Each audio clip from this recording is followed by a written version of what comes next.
आज हम मुद्रास्फीति या इन्फ्लेशन के बारे में बात करेंगे। तो इस विषय पर जाने से पहले मैं पूर्व प्रधानमंत्री डॉक्टर मनमोहन सिंह के द्वारा दिए गए भाषण को दोहराना चाहूँगा।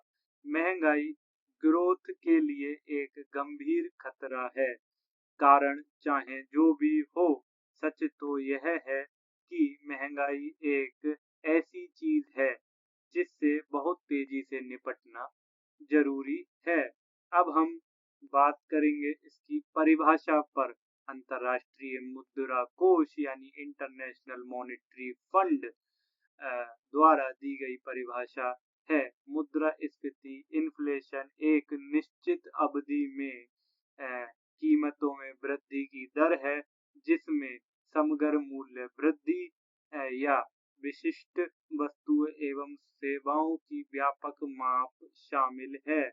आर्थिक असमानताओं और बड़ी आबादी के कारण भारत में मुद्रास्फीति का प्रभाव विशेष रूप से महत्वपूर्ण है।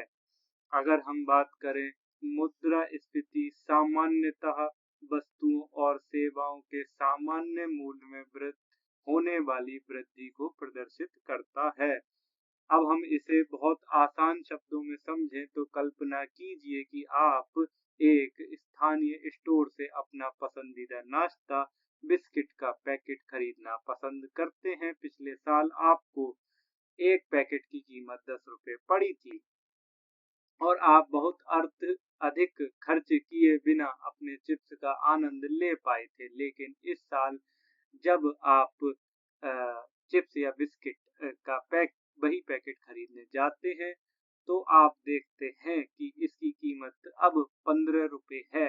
यह कीमत में बढ़ोतरी, चिप्स या बिस्किट की कीमत में इस बढ़ोतरी को हम मुद्रास्फीति ही कहते हैं। मुद्रास्फीति तब होती है जब भोजन, कपड़े या अन्य सामान जैसी चीजें जो हम नियमित रूप से खरीदते हैं उनकी कीमतें समय के साथ बढ़ जाती हैं। की तरह ही चिप्स या बिस्किट के महंगे होने की तरह ही अन्य सामान भी महंगा होना शुरू हो सकता है। इसका मतलब है कि आपके पैसे में पहले जैसी क्रय शक्ति नहीं है। पिछले साल आपके पास जो 10 रुपए थे, अब आपको उतना नहीं मिल पाएगा जितना पहले मिलता था 10 रुपए में, क्योंकि चीजें थोड़ी महंगी हो गई हैं। मुद्रास्फीति के अलग अलग कारण हैं, जैसे जब वस्तुओं और सेवाओं की मांग आपूर्ति से अधिक हो, इससे व्यवसाय अपने उत्पाद की कीमतें बढ़ा सकते हैं। मुद्रास्फीति आपकी क्रय शक्ति और आपके पैसे की कीमतों को प्रभावित करता है। अब हम जानते हैं भारत में मुद्रास्फीति के कारण। तो पहले हम जानते हैं मांग पक्ष के कारकों के बारे में। मांग पक्ष के कारक है सरकारी घाटे का मुद्रास्फीति जन्य वित्त पोषण, बैंक ऋणों के लिए बड़ी आपूर्ति, विदेश पूंजी या व्यापक प्रवाह, काला धन। अब हम जानते हैं सप्लाई साइड के कारकों के बारे में। प्रशासित कीमतों में वृद्धि, इंफ्रास्ट्रक्चर सुविधाओं में गड़बड़ी, आवश्यक वस्तुओं में बड़ी आयात कीमतें, दोषपूर्ण और अप्रभावी प्रबंधन। अब हम जानते हैं मुद्रास्फीति के निर्धारक। यह मुख्य निर्धारक क्या क्या है? आपूर्ति से अधिक मांग, यदि बहुत से लोग कोई विशेष वस्तु चाहते हैं जैसे नवीनतम खिलौना, लेकिन वह बहुत अधिक उपलब्ध नहीं है तो कीमतें बढ़ जाती हैं।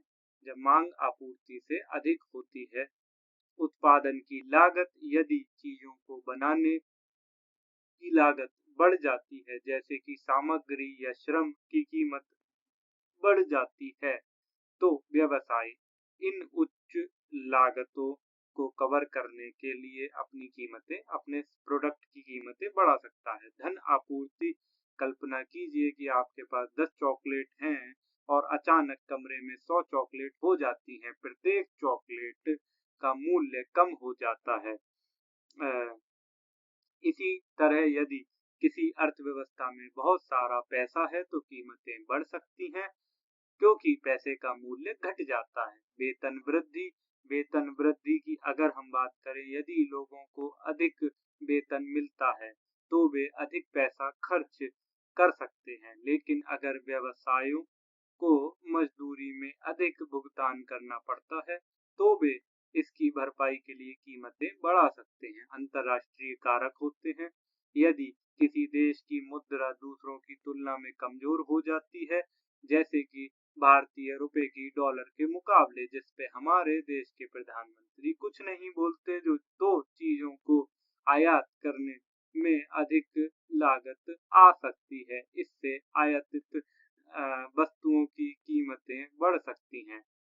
उम्मीद है, अगर लोगों को उम्मीद है कि भविष्य में कीमतें बढ़ेंगी तो वे चीजें महंगी होने से पहले ही खरीद लेंगे। इससे अधिक मांग पैदा हो सकती है और कीमतें बढ़ सकती हैं।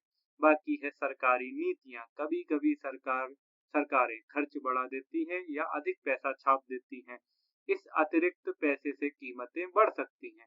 इसे हम हाइपर इन्फ्लेशन में भी देखेंगे। अब हम एक कारण और जानते हैं, जिसे हम बोलते हैं आपूर्ति संबंधी संकट।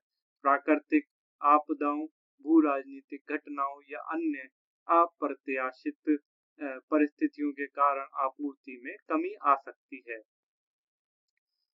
जिससे कीमतें बढ़ सकती हैं।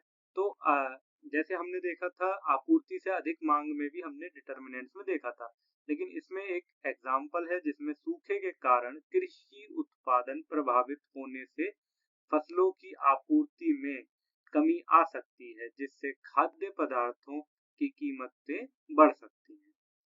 इसे हम लोग सीजनल इन्फ्लेशन या फिर मौसमी महंगाई में भी देखेंगे।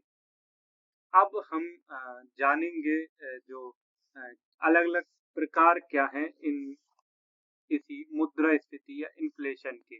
तो पहले है मांग जनित या मांग प्रेरित मुद्रास्फीति, जिसे हम लोग डिमांड पुल इन्फ्लेशन भी कहते हैं। जब वस्तुओं और सेवाओं की मांग उनकी आपूर्ति से अधिक हो जाती है, तब अर्थव्यवस्था में समग्र मांग अधिक होती है, तो उपभोक्ता उपलब्ध वस्तुओं तथा सेवाओं के लिए अधिक भुगतान करने के लिए तैयार होते हैं, जिससे कीमतों में सामान्य वृद्धि होती है।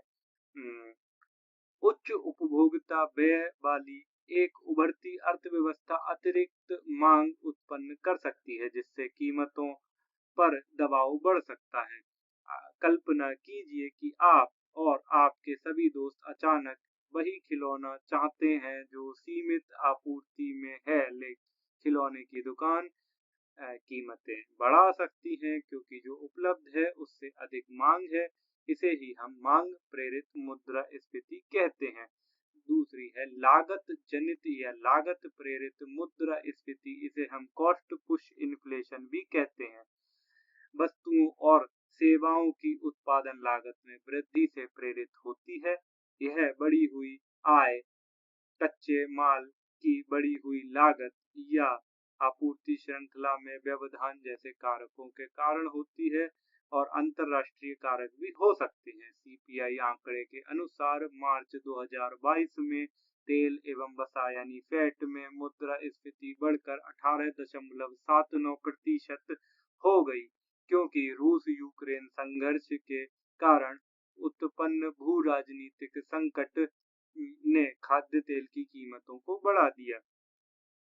अगर हम इसे साधारण शब्दों में समझें तो ऐसी स्थिति की कल्पना करें जहां चीजों को बनाने की लागत बहुत अधिक बढ़ जाती है। उदाहरण के लिए, यदि कपड़ा या कपड़े बनाने के लिए उपयोग की जाने वाली सामग्रियों की कीमत बढ़ जाती है, तो कपड़े निर्माताओं को उच्च लागत को समायोजित करने के लिए कीमतें बढ़ानी पड़ सकती हैं। यही है लागत प्रेरित और लागत जनित। अब हम आते हैं अंतर्निहित या वेतन मूल्य मुद्रास्फीति, या फिर हम लोग कह सकते हैं मजदूरी कीमत चक्र पे। तो इस प्रकार की मुद्रास्फीति को अक्सर मजदूरी और कीमतों के बीच फीडबैक लूप के रूप में वर्णित किया जाता है। जब श्रमिक अधिक वेतन की मांग करते हैं तो व्यवसाय बढ़ी हुई श्रम लागत को कवर करने के लिए कीमतें बढ़ा सकते हैं। यह श्रमिकों को उच्च वेतन की मांग करने के लिए प्रेरित करता है और यह एक चक्र बन जाता है, जिसे हम लोगों ने बोला वेतन मूल्य मुद्रास्फीति या मजदूरी कीमत चक्र।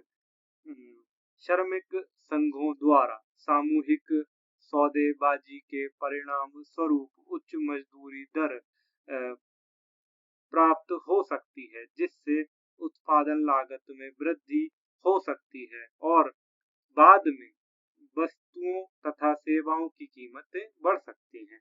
कल्पना कीजिए कि आपका भत्ता बढ़ जाता है, जिससे आप अधिक चीजें खरीद सकते हैं, लेकिन अगर हर किसी का भत्ता बढ़ जाता है तो व्यवसाय कीमतें बढ़ा सकते हैं, क्योंकि लोग अधिक खर्च कर सकते हैं। फिर आपको फिर से एक बड़े भत्ते की आवश्यकता होगी और यह एक चक्र बन जाता है। यही है अंतर्निहित मुद्रास्फीति और मजदूरी मूल्य चक्र। मजदूरी और कीमतें एक दूसरे को ऊपर ढकेलती हैं रहती हैं, जिससे मुद्रास्फीति का चक्र बना रहता है। अगर हम लोग बात करें मौसमी मुद्रास्फीति या मौसमी महंगाई के बारे में, हम जानते हैं कि वर्षा ऋतु में सब्जियां कितनी महंगी हो जाती हैं, क्योंकि उससे आपूर्ति घट जाती है, उसकी आपूर्ति घट जाती है। या ग्रीष्म अवकाश में होटल के रूम रेट अधिक महंगे हो जाते हैं, क्योंकि ज्यादा लोग पर्यटन करते हैं। मौसमी मुद्रास्फीति इस प्रकार है, जब मांग या आपूर्ति में बदलाव के कारण वर्ष के विशिष्ट समय के दौरान कुछ वस्तुओं की कीमतें बढ़ जाती हैं। यह कोई बड़ी चिंता का विषय नहीं है, क्योंकि यह अस्थायी और अपेक्षित है। संरचनात्मक मुद्रास्फीति के बारे में जानते हैं। ऐसी स्थिति के बारे में सोचें जहां एक अर्थव्यवस्था को उच्च बेरोजगारी और धीमी वृद्धि जैसे दीर्घकालिक चुनौतियों का सामना करना पड़ता है। यहाँ तक कि जब मांग अत्यधिक न हो तब भी कीमतें बढ़ सकती हैं। यह संरचनात्मक मुद्रास्फीति है, जब किसी अर्थव्यवस्था की संरचना में मुद्दों के कारण उच्च मांग के बिना भी कीमतें लगातार बढ़ती रहती हैं। अब हम जानेंगे मुद्रास्फीति और उससे रिलेटेड कुछ टर्म्स या शब्दों के बारे में। तो मुद्रास्फीति को ही पहले एक बार और समझते हैं। वस्तुओं और सेवाओं की कीमतों में वृद्धि, क्रय शक्ति में तदनुसार गिरावट, इसे भी हम लोग कह सकते हैं। बाकी रेंगती हुई मुद्रास्फीति, जिसे हम क्रीपिंग इन्फ्लेशन कहते हैं, हल्की या मध्यम मुद्रास्फीति, जहां मूल्य स्तर एक निश्चित अवधि में लगातार कम दर एकल या अंकीय मुद्रास्फीति दर पर बढ़ता है। उसके बाद एक गैलोपिंग इन्फ्लेशन होता है, जिसमें कूदती हुई मुद्रास्फीति भी बोला जाता है। यह तब होती है जब निम्न मुद्रास्फीति को नियंत्रित नहीं किया जाता है। मुद्रास्फीति दोहरे और तिहरे अंकों, जैसे हम लोग 200% वार्षिक तक भी बढ़ सकती है। अति मुद्रास्फीति को जानते हैं, जिसे हम हाइपर इन्फ्लेशन भी कहते हैं। कीमतें सालाना मिलियन या यहाँ तक कि ट्रिलियन प्रतिशत तक बढ़ जाती हैं। 1920 के दशक में जर्मनी में देखी गई थी। कल्पना कीजिए कि आपके पास बहुत सारा पैसा है और सरकार और अधिक नोट छापना शुरू कर देती है। अचानक चारों तरफ इतना पैसा हो गया कि हर चीज की कीमतें आसमान छूने लगी। मुद्रास्फीति का यह चरम रूप अति मुद्रास्फीति है, जब कीमतें अनियंत्रित रूप से बढ़ जाती हैं, जिसमें जैसे कि हमने देखा बिलियन और ट्रिलियन तक भी, परसेंट तक भी, क्योंकि पैसे का मूल्य नाटकीय रूप से गिर जाता है। ऐसा गंभीर आर्थिक अस्थिरता का कारण है। अब हम देखते हैं कोर मुद्रास्फीति। तो वस्तुओं और सेवाओं की कीमत में परिवर्तन, लेकिन खाद्य और ऊर्जा को छोड़कर। हेडलाइन मुद्रास्फीति, टोकरी में सभी वस्तुओं के मूल्य में परिवर्तन, खाद्य और ऊर्जा भी शामिल है। तो कोर का क्या मतलब हो गया? कोर इन्फ्लेशन का मतलब या मुद्रास्फीति का मतलब हो गया हेडलाइन में से खाद्य और ईंधन सामग्री को निकाल दो। एक होता है स्टैगफ्लेशन, जब मुद्रास्फीति, बेरोजगारी और आर्थिक स्थिरता मंदी एक साथ होती अस्थिरता और मंदी एक साथ होती है। इस प्रकार की मुद्रास्फीति का प्रबंधन करना सबसे कठिन होता है। 1970 के दशक में अमेरिका और ब्रिटेन जैसे विकसित देशों द्वारा इस स्थिति का सामना किया गया, जब विश्व में तेल की कीमतें नाटकीय रूप से बढ़ी। अपस्फीति होता है मुद्रास्फीति का प्रतिमूल वस्तुओं और सेवाओं की कीमतों में निरंतर गिरावट। यहाँ वार्षिक मुद्रास्फीति दर 0% से नीचे गिर जाती है, जिससे परिणाम स्वरूप मुद्रा के वास्तविक मूल्य में वृद्धि होती है। जापान को 1990 के दशक में लगभग एक दशक तक इसका सामना करना पड़ा। यह मंदी अवसाद में तब्दील हो सकता है, इसलिए यह मुद्रास्फीति से भी अधिक खतरनाक है। अब स्फीति, जब मुद्रास्फीति की दर कम हो जाती है, इसका तात्पर्य यह है कि कीमतें प्रत्येक महीने के साथ धीमी गति से बढ़ रही हैं, मुद्रास्फीति हो रही है। अस्फीति कीमतों में गिरावट है, जबकि अब स्फीति मुद्रास्फीति दर में गिरावट है। फिर आता है मुद्रा संस्फीति। आमतौर पर अपस्फीति का अनुसरण होता है। नीति निर्यात मुद्रास्फीति, अधिक सरकारी खर्च, कम ब्याज दरें आदि उत्पन्न करके आर्थिक गतिविधियों को प्रोत्साहित करने का प्रयास करते हैं। स्क्यूफ्लेशन, इस स्थिति में अर्थव्यवस्था के विभिन्न क्षेत्र में मुद्रास्फीति की विषमता देखने को मिलती है। कुछ क्षेत्रों को भारी मुद्रास्फीति का सामना करना पड़ता है, जबकि कुछ क्षेत्रों में मुद्रास्फीति की अनुपस्थिति देखने को मिलती है और कुछ क्षेत्रों में अपस्फीति का भी सामना करना पड़ रहा है। ग्रीडफ्लेशन क्या होता है? वह स्थिति जहां कॉरपोरेट्स कह लो लालच मुद्रास्फीति को बढ़ावा देता है। मतलब कॉरपोरेट्स का लालच, कंपनियां लाभ को अधिकतम करने के लिए लागत से परे अपनी कीमतें बढ़ाती हैं, मतलब लागत के बिना भी। फिर एक है श्रृंखलेशन, यह छिपी हुई मुद्रास्फीति का रूप है।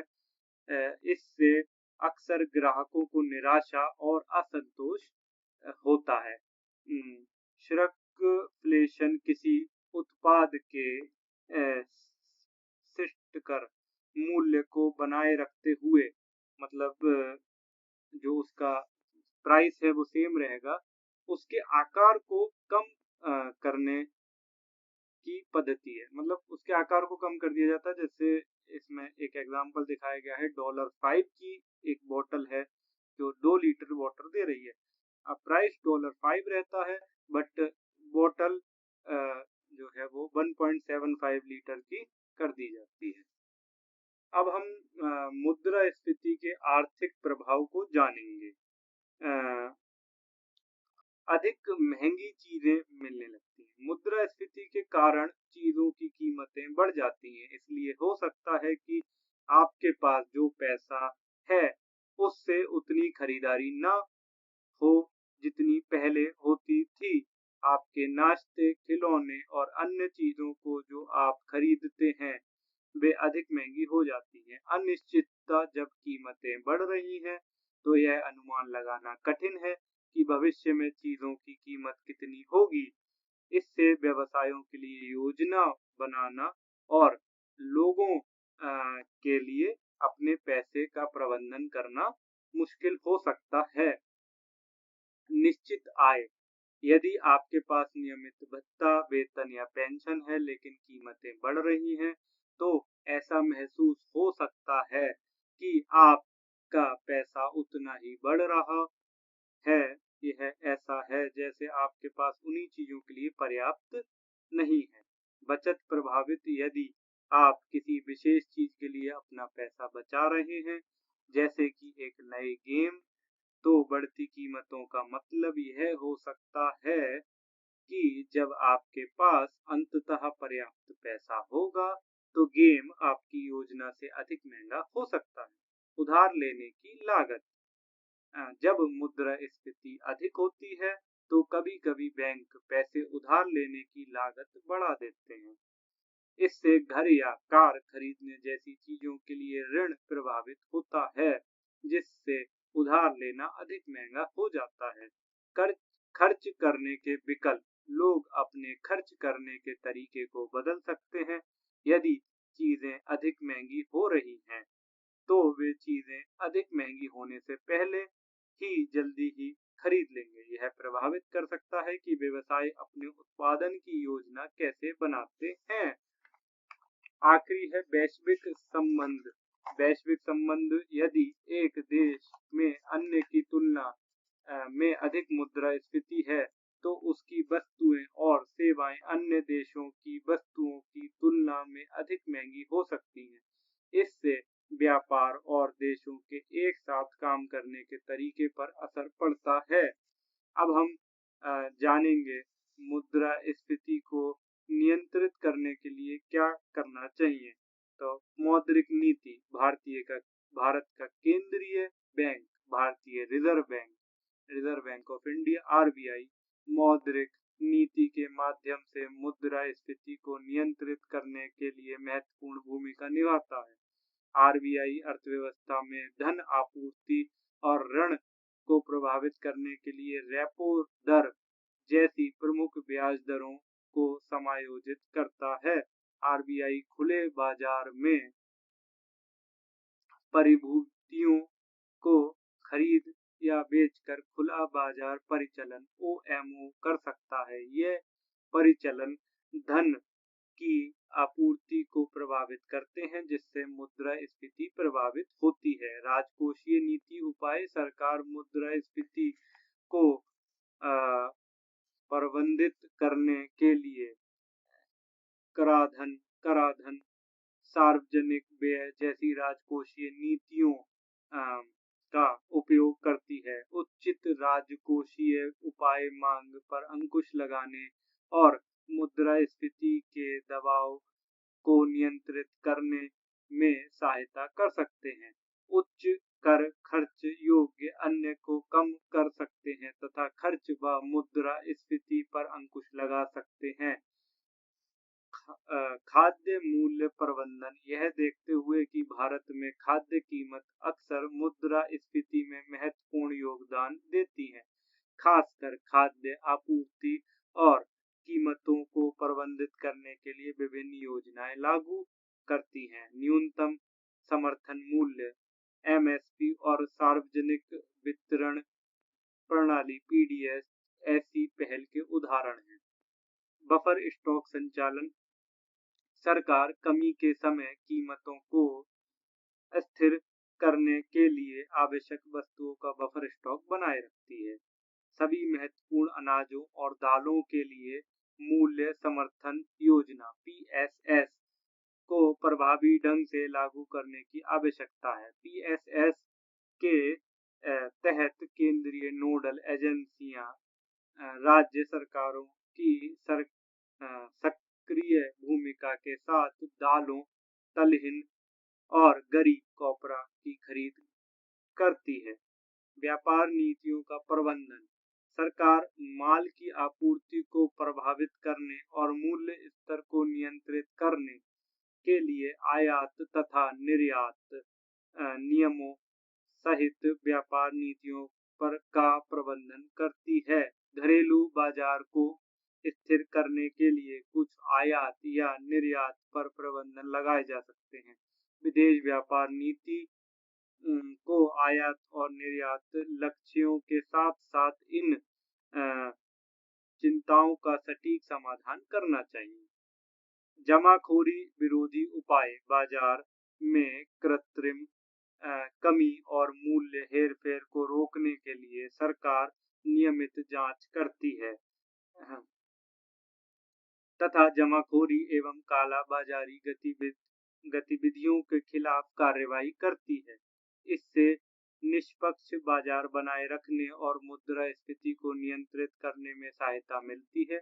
आवश्यक वस्तु अधिनियम 1955 थोक विक्रेताओं द्वारा जमाखोरी को रोकने में काफी हद तक अप्रभावी रहा है। बढ़ती महंगाई के प्रभावों में, आर्थिक प्रभावों में मुद्रास्फीति के हम सामाजिक और राजनीतिक परिणाम समझते हैं। लगातार और उच्च मुद्रास्फीति के सामाजिक तथा राजनीतिक परिणाम हो सकते हैं। इससे जनता में असंतोष, विरोध प्रदर्शन और वेतन वृद्धि की मांग उत्पन्न हो सकती है। उच्च मुद्रास्फीति का सामना करने वाली सरकारें इन चुनौतियों को दूर करने के लिए नीतियां लागू कर सकती है, लेकिन ऐसे उपायों की प्रभावशीलता भिन्न हो सकती है और इसके व्यापक आर्थिक प्रभाव हो सकते हैं। उदाहरण के लिए श्रीलंका, वेनेजुएला, जिम्बाब्वे आदि देशों में हमने देखा है। विनिमय दर प्रबंधन। विनिमय दरों को विनियमित करने के लिए सरकार द्वारा सार्वजनिक ऋण और विनिमय दर प्रबंधन एजेंसियों की स्थापना की जानी चाहिए। वित्तीय समावेशन पहल। प्रधानमंत्री जन धन योजना PMJDY जैसी योजनाओं के माध्यम से वित्तीय समावेशन में सुधार से बचत को औपचारिक बैंकिंग प्रणाली में लाने में मदद मिल सकती है। यह निवेश के लिए धन का एक अस्थिर स्रोत प्रदान करके मुद्रास्फीति के दबाव को कम कर सकता है। अब हम जानेंगे भारत में मुद्रास्फीति को मापने के भिन्न तरीके। तो इसके लिए हमें कुछ सूचकांक यानी इंडेक्स की जरूरत होती है, जिसमें पहला है उपभोक्ता मूल्य सूचकांक, जिसे हम CPI कहते हैं, एंड होलसेल प्राइस इंडेक्स, जिसे हम लोग WPI यानी थोक मूल्य सूचकांक कहते हैं। विनिर्माण हेतु निर्माता मूल्य सूचकांक PPIM। अब हम CPI को समझते हैं। उपभोक्ता मूल्य सूचकांक यह मुद्रास्फीति का एक प्रमुख संकेतक है, जो समय के साथ वस्तुओं और सेवाओं की एक श्रृंखला के लिए उपभोक्ताओं द्वारा भुगतान की जाने वाली औसत खुदरा कीमतों में बदलाव को मापता है। मौद्रिक नीति समिति मॉनेटरी पॉलिसी जो है MPC मुद्रा स्फीति को नियंत्रित करने के लिए CPI डेटा का उपयोग करती है।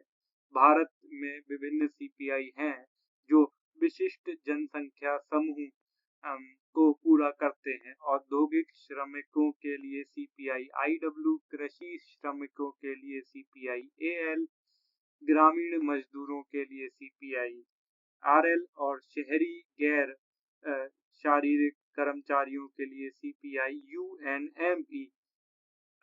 अब हम जानेंगे थोक मूल्य सूचकांक के बारे में। यह थोक स्तर पर उत्पादकों और व्यवसायों के दृष्टिकोण से वस्तुओं की कीमतों में औसत परिवर्तन को मापता है। इसमें सीपीआई की तुलना में वस्तुओं की व्यापक रेंज शामिल है। भारत में डब्ल्यूपीआई प्राथमिक वस्तुएं, ईंधन और बिजली तथा निर्मित उत्पाद शामिल हैं। अब हम आते हैं पीपीआईएम पर। पीपीआईएम एक अन्य सूचकांक है जो घरेलू उत्पादकों द्वारा निर्मित वस्तुओं के उत्पादन के लिए प्राप्त बिक्री मूल्यों में औसत परिवर्तन को मापता है। यह विशेष रूप से विनिर्माण क्षेत्र पर केंद्रित है। धन्यवाद।